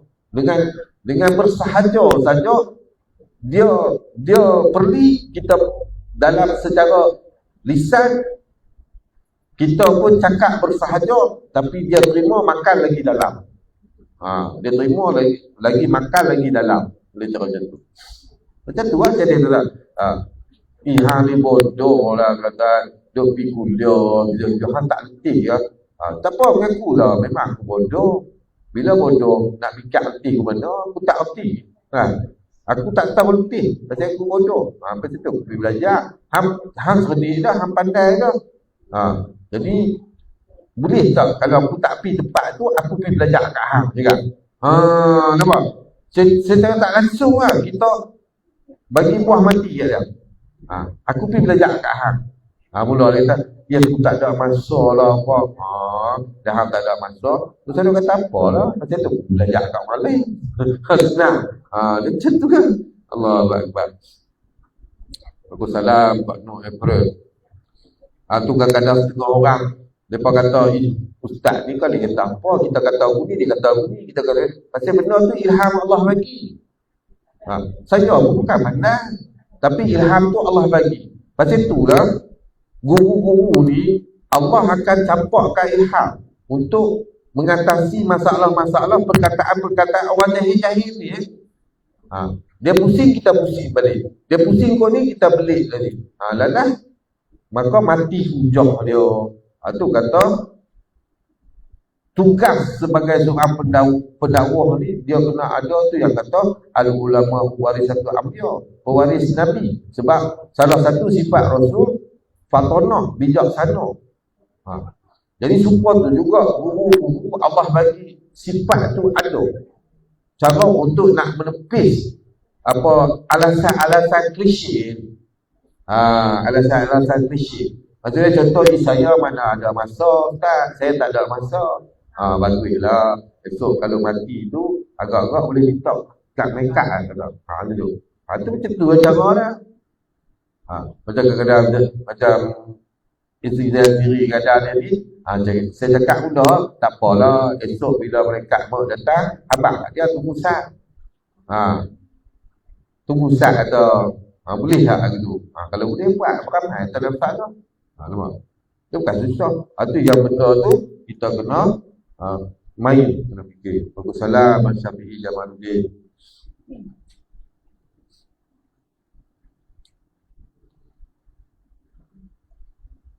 Okey Kak Nur April, tak masalah. Sat duduk iftirash. Sat duduk iftirash. Duduk iftirash ni pun dapat pahala sunat. Nampak? Pun kita payah sangat. Payah sangat. Duduk ikut suka kita. Dia ada cara juga duduk iftirash ni. Pada tasyahud awal, dipanggil duduk iftirash. Pada duduk antara dua sujud dan duduk istirahat. Iaitu berhenti sekejap daripada sujud yang kedua tu, dinamakan duduk iftirash. Dan duduk tawarruk pada tasyahud akhir. Duduk tawarruk dia lain sikit. Duduk iftirash ni kita punya punggung atas kaki kiri. Nampak tak? Kan kaki kiri kita lipat, jadi punggung duduk atas kaki kiri. Itu duduk iftirash. Lepas tu kaki kita tadi pacak. Pacak sekurang-kurang satu jari. Ini keadaan yang sempurna. Barulah nak jadi pahala. Tapi kalau buat tak sempurna, semayang tak batal, Tapi kita tak dapat pahala-pahala sunat tu, tak ada. Tu yang buatlah, tak ada masalah. Nak duduk macam itik berenang ke apa, tak ada masalah. Sembahyang tak batal, tapi ugilah kita tak kutip pahala-pahala yang Allah sediakan dalam sembahyang. Nampak? Itu yang kata kita ni selalu jadi manusia yang rugi. Dalam sembahyang pun kita rugi. Macam Allah bagi pahala kita tak mau, dan menunjukkan sombongnya kita. Nampak? Nak buang sifat sombong kita, kita kena rendahkan diri kita, terutama kepada Allah Ta'ala. Jadi dalam sembahyang tu melatih kita nak hilangkan sifat sombong kita. Jadi pertama sekali, kena hilang sifat sombong dengan Allah Ta'ala. Buat sehabis yang baik. Melainkan kaki cekam, tak apalah. Buat macam itik berenang tu. Ni kaki tak ada masalah apa. Sebab apa? Sebab dalam diri kita ada sifat malah. Itulah. Sifat kemalahan tu yang merosakkan kita. Allah Akbar. Kalau duduk tawaruk pula, duduk tawaruk ni, dia waktu tahiyat akhir, makna punggung kita duduk atas lantai. Kaki kiri kita selip masuk bawah betih. Kaki kanan aduk. Pun dalam keadaan kaki terbacok. Allah Akbar. Kaki kanan.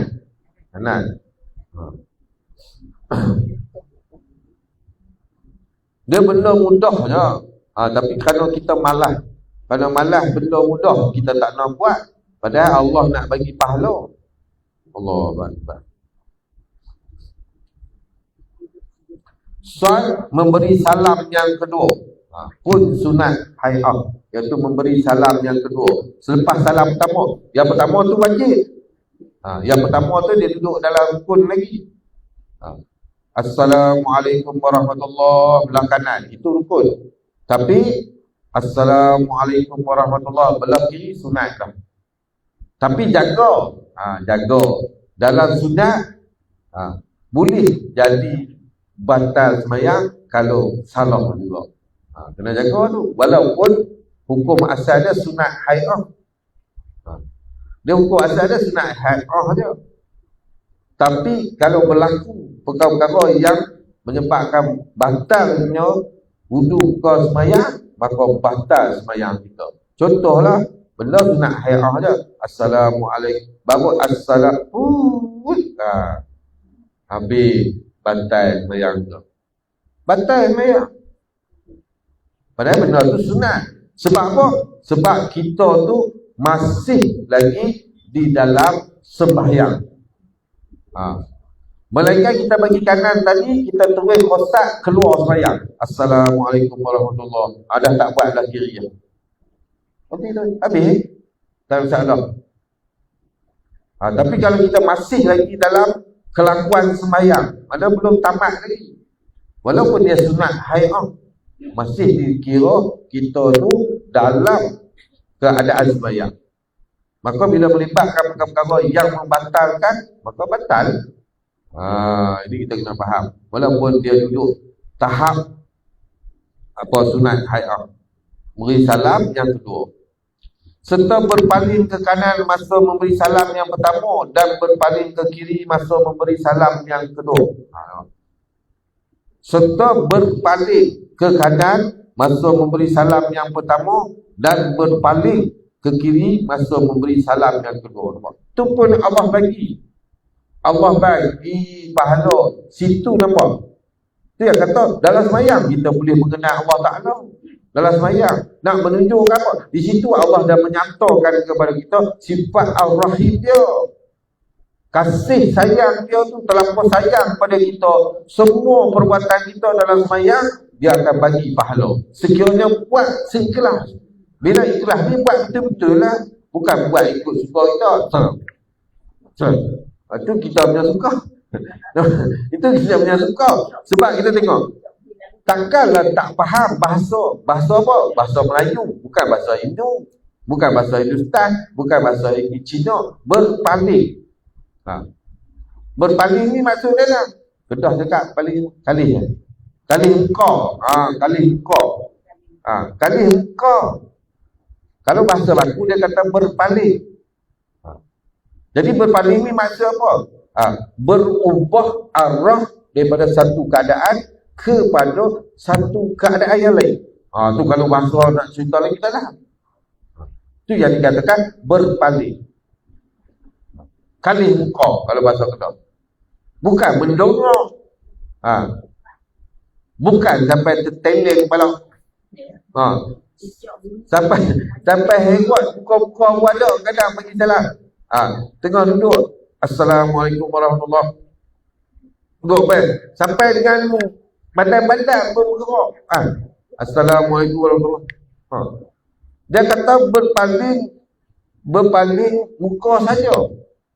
Bukan dengan teguk-teguk, bukan dengan bau-bau. Nampak? Di situ pun menunjukkan kita tu tak faham. Tu pun tak mengaku bodoh, duk asal pandai tu.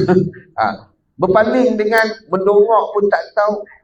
Dan lepas tu dia tak ada kata selepas beri salam tu, salam pertama dia tak sebut pun dalam paduan sembahyang pun dia tak sebut pula memberi salam yang pertama dengan melafazkan Assalamualaikum warahmatullahi. Kemudian dia kata berpaling ke kiri, berpaling ke kiri dengan ucapan yang sama. Dia tak kata pula berpaling ke kanan, lepas tu tunduk, lepas tu angkat balik berpaling kiri. Ada. Tu kata kita tu banyak mereka-reka. Tapi sembahyang tak pasal. Tapi takut. Pasal itu pergerakan. Kena jaga tu. Pergerakan yang tak diiktiraf. Maksud tak dikira dalam perbuatan sembahyang. Sebab perbuatan tu kita yang reka. Kita yang saja reka.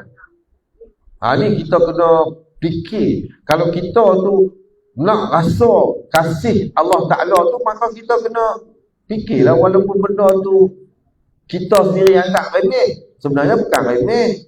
Kita yang anggap remeh. Macam-macam passion. Assalamualaikum warahmatullahi wabarakatuh. Dia nak main depan dikir barat lah. Betul lah. Macam-macam ada keadaan. Dan di situ saja menunjukkan kita ni apa? Tak sepakat. Sebab kita tak nak ikut apa yang Rasul buat. Habis macam mana Islam nak sepakat? Nampak? Itu yang kata sembahyang ni sebenarnya mengajar segala-galanya. Kalau semua ikut, maka baru boleh sepakat. Ni kita pasal suka reka-reka. Itu bab bagi salah. Bab takbir lagi lah paling banyak. Awal-awal saja macam-macam reka lah. Terima kasih sahabat As-Siddiq Usman. Awal-awal tu lagi dahsyat lah. Kita sendiri biasa tengok lah kan. Macam-macam. Kadang-kadang kita tengok tok laki kita sendiri pun mana. Kita tengok tok laki kita sendiri mayang pun kita tahu lah. Tak payah duk tengok orang lain kan. Macam-macam. Kena main time dia ada mood, dia semangat, dia kemas. Time dia sehari dia balok lihat kan. Lawe kan. Macam-macam cara. Tu sembahyang dengan cara kita buat. Bukan sembahyang macam mana Nabi buat. Allah Akbar. Habis. Tu di antara sunat-sunat nak cerita banyak. Kita tengok sejadah tu dapat pahala. Lepas tu kita angkat jari, jangan turun pun kekal sampai bagi salam tadi pun dapat pahala. Lepas tu mata tengok situ. Bermula daripada illallah, terus mata tengok situ. Dapat pahala. Banyak. Dia kata dalam tu banyak pahala yang Allah sediakan kepada kita. Perkara yang tidak sama. Perkara yang tidak sama antara laki-laki dan perempuan dalam sembahyang. Kita akan masuk pula perkara yang tidak sama antara laki-laki dan perempuan dalam sembahyang. Semua segala rukun, syarat-syarat dan lain-lain perkara dalam sembahyang. Itu di situ. InsyaAllah.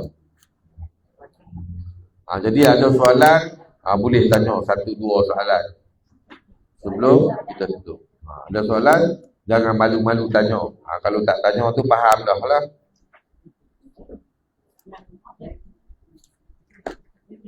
Kamu lah sahabat-sahabat di dalam live pun nak tanya boleh satu soalan.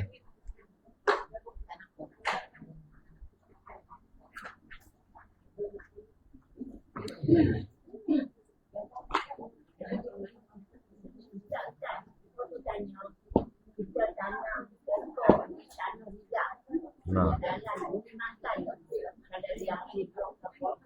Habis, okey, bila dia tanam di tanah Rizal, mana tanah kerajaan kan. Satu tanah tu bukan milik dia. Nampak? Satu tu tanah bukan milik dia. Tapi kalau kata dia buat macam kata dia, pokok tu memang dia punya. Nampak? Kita kena faham. Pokok tu dia punya. Walaupun tanah Rizal, kita tahu siapa yang tanam. Jadi dia pula tanam dengan tujuan dia nak bagi dia makan dengan anak-anak dia makan. Kita pun tak boleh. Kita nak makan boleh kita minta izin. Sebab pokok tu pokok dia. Tapi kalau dia memang saja seronok tanam, kalau dia saja seronok tanam, dia nak cari pahala, dia tak kisah siapa makan, tak apa, tak masalah. Tapi kalau dia kisah, tiba-tiba dia nampak kita ambil kan, dia kata ke kita, tahu siapa tanam? Kita tak tahu. Aku tanam. Dia kali nak ambil, nak makan, minta aku dulu. Memang kita kena minta. Walaupun tanam ya. Pasal pokok tu dia punya. Tapi biasanya orang tu tanam memang dia tak kisahlah. Sebab dia pun sedar diri kat tanah dia. Dia kadang-kadang orang yang tak tanam tu yang lebih-lebih kan. Yang tu lagi senang, kata tak apalah cabut pokok ni pun depan rumah hang. Tu tak ada. Dia orang macam tu, kita jangan bergaduh. Jangan bergaduh. Tak apalah, kata hang cabut pokok ni hang pun depan rumah hang. Kalau hang tak boleh, tak apa aku tolong panggil BO ke main korek. Mau. Tanya dia. Mau tak kira aku panggil Pak Long tu kata korek dengan BO pun. Dia malu pun tu kan. Dia senang. Baru dia sedap. Bukan pokok aku ni, dia duk kata kat aku. Dia macam tu kan. Orang macam tu. Jangan kita bergaduh. Bergaduh tu muhuk. Lagi kita bergaduh dia jadi leh. Saya kata, bukan hang punya. Pun suruh aku lah. Dia jadi leh. Lagi mula kata kan. Dia kita raih je. Orang macam tu kita raih. Dia kata, tak apa. Kalau macam tu, kau ambil lah pokok ni, cabut di buh depan rumah. Kalau kau tak boleh, saya sewa beho. Macam mana? Aku tu lah. Dia tu.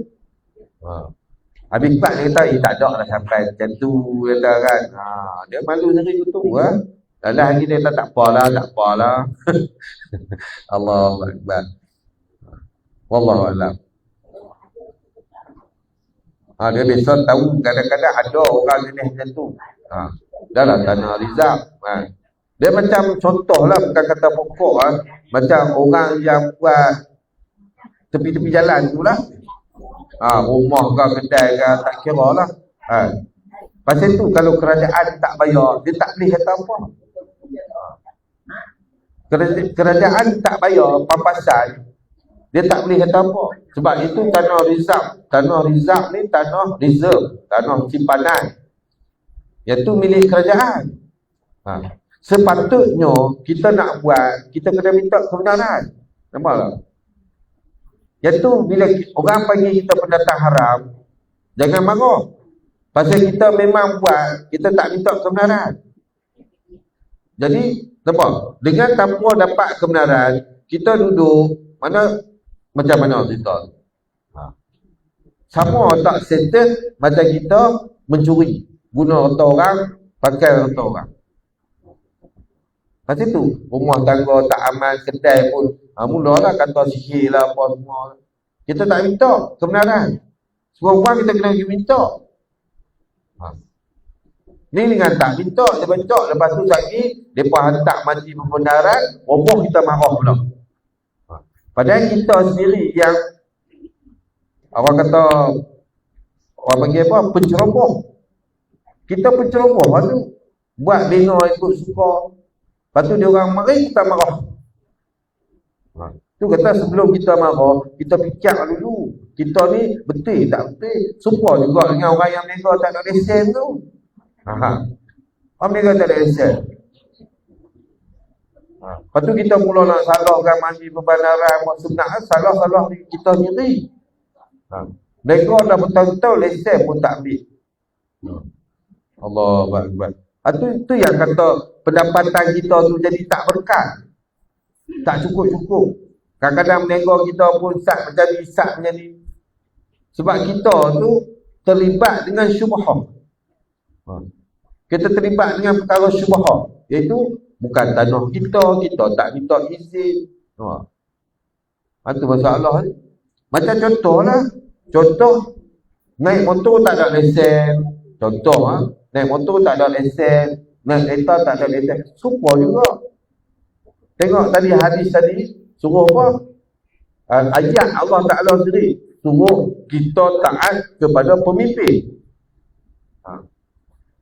Taat kepada pemimpin. Selagi mana pemimpin tu tak suruh kita mensyirikkan Allah Ta'ala dan buat maksiat. Dia suruh kita ambil lesen. Jadi adakah ambil lesen tu maksiat yang kita tak mau ambil? Lepas tu kita kena saman, kita marah. Alamak. Kita kena saman, kita marah. Anak kita yang kita bagi, anak kita tak ada lesen, kena saman, kita marah. Cuba fikir, kita tu cerdik ke kita tu bodoh? Kita lah bodoh. Sebab kita yang tak ikut. Lepas tu bila kena langgar pula, melibatkan dengan orang pula, dah pula marah pula orang. Hang lah salah. Lepas tu kita yang salah, kita tak ada lesen. Dia cerita tu, orang tak ada lesen ni buat apa pun salah. Sebab bermula daripada salah dah. Salah dia tak ada lesen. Tak kira lah dia bawa betul ke, dia bawa tak betul ke, dia langgar orang ke, orang langgar dia ke, dia tetap salah. Sebab apa? Tak ada lesen. Itu ya, nampak? Tapi kalau kita nak puasa, kita kemas jalan apa dulu mak pak kita ada masuk saham. Kita suka kan? Dia kena. Mana tengok. Pasal tu kehidupan kita tu tak hidup cara Islam. Islam pun suruh kita taat pada pemimpin. Pemimpin suruh. Sebab apa? Suruh ambil lesen. Jadi bila berlaku kemalangan tu mudah. Nak beli insurans ke apa kau senang. Kalau tak ada lesen, tu yang kata mati kata. Saya berani kata pasal saya anak saya tak ada lesen, saya tak bagi. Motor pun saya tak bagi dia. Dia nak pakai orang punya ke maksud dia, saya tak bagi langsung. Sampai dia umur 16 tahun, baru saya suruh dia pergi, kami bawa dia pergi daftar ambil lesen. Waktu tu, saya dah beli motor untuk dia standby. Lepas tu dia dah lulus lesen, baru saya bagi. Ni kita tu, anak bagi motor, lepas tu tak ada lesen. Bila kena tangkap, bila orang marah, kita marah orang. Kita tu yang nampak kebodohan kita sendiri. Lepas tu kita nak salahkan orang. Kalau kita tu ibu bapa beringat, jangan bagi anak. Tak kira lah dia kata payahlah nanti nak pergi sekolah. Bukan kira payah nak pergi sekolah. Jadi bagi lepas. Ni kerana kita lah habis hilang punca pendapatan daripada bas sekolah. Kenapa? Dulu senangnya ada bas sekolah, kita tak kalut. Kita tak susah hati. Cuma tengok dia naik bas. Tak susah hati. Ni naik motor lagi, dia lambat balik lah, apalah, semua duduk rumah pula lah, di mana lah, tak balik-balik lagi. Budak lain balik dah, kita duduk letak seorang-seorang. Tapi sebenarnya punca dia adalah kebodohan diri kita sendiri. Itu kan. Payah-payah dia kata jalan kaki. Yang tu yang kita kena faham. Ada kalau benda tu adalah kesalahan diri kita. Wallahu a'lam.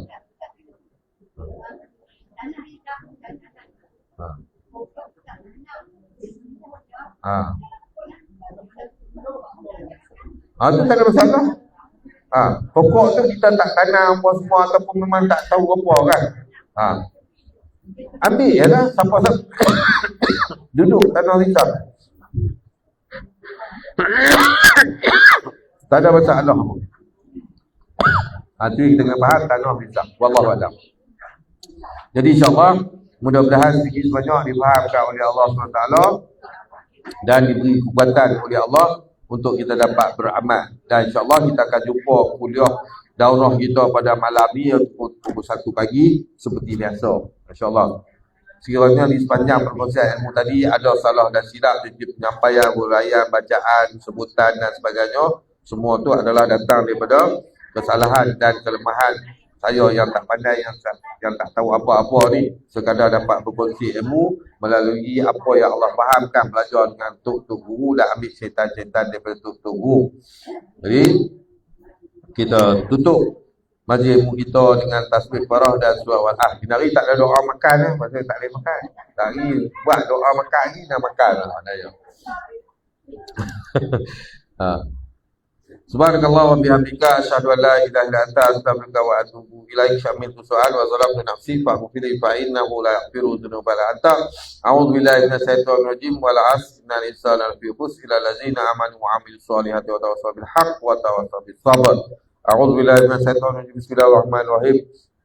Alhamdulillahirabbil alamin wassalatu wassalamu ala asyrofil mursalin wa ala sahbihi ajmain. Allahumma inna nas'aluka ridhaka wa jannah wa na'udzubika min sakhatika wa nar. Allahumma innaka 'afuwwun karim tuhibbul 'afwa fa'fu 'anna wal walidina wal masyaikhina wa jamil muslimina wal muslimat wal mu'minina wa bi rahmatika ya arhamar rahimin. Allahumma iftah lana qulubana fi talbil ilmi warzuqna ikhlasa bi wal amala bi wa nasra bi hatta yatina yaqin. Ya hayyu ya qayyum ya badi as-samawati wal ard ya zal jalali wa ikram ya Allah la ilaha illa anta nas'aluka an tuhya qulubana bi nuri hidayatika ya arhamar rahimin. Allahumma fir li ummati Muhammad rahmatan Rabbana atina fid dunya hasanatan wa fil akhirati hasanatan wa qina adzabannar. Wa sallallahu ala khairi khalqi sayyidina Muhammad wa sahbihi ajmain. Walhamdulillahi rabbil alamin. Insyaallah. Alhamdulillah. Tapi betul ya macam Kak Syah dengan Kak Cik cakap, ni pakai handphone lain. Saya kuat elok pula. Handphone tu tengok ada masalah kot. Ni bateri dia. Cah tak tahu tengok bateri tu. Disebabkan asbab tu lah tukar SIM card ni, alhamdulillah. Tak ada masalah. Allahuakbar. Jadi saya sudahi dengan wabillahi taufiq wal hidayah. Assalamualaikum warahmatullahi wabarakatuh.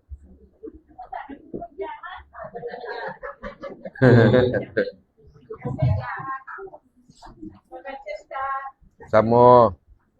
Ya, alhamdulillah tak cakap. Saya tukar phone. Tapi phone ni saya tinggal. Dia SIM card tak ada kan. Ni saja. Saya guna live di rumah lah phone ni. Pasal phone tu ada masalah, saya bubuh SIM card ni.